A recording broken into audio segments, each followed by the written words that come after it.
created? In fact, our planet looks like it was created especially for us. The Earth is uniquely designed to be our home. First of all, the magnetic field that evolutionists can't explain has a very important function. It protects us from solar radiation, which would quickly kill life on Earth otherwise. Charged particles from the sun are deflected around and behind us instead. Not only that, our atmosphere nurtures us and gives us air to breathe. A thicker atmosphere, or one with a different composition, could produce a massive greenhouse effect instead. Next, the Earth rotates on its axis once every 24 hours. This again is a unique feature for us.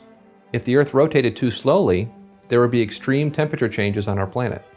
If it rotated too quickly, we would experience violent winds.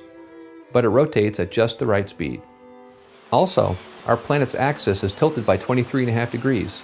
This gives us moderate seasons. Plus, the Earth's orbit is nice and circular. This gives us a stable climate. But none of this should surprise us. The Bible says in Isaiah 45:18 that God created the earth for us to live here. For thus says the Lord that created the heavens, God himself that formed the earth and made it. He has established it. He created it not in vain. He formed it to be inhabited. I am the Lord, and there is none else.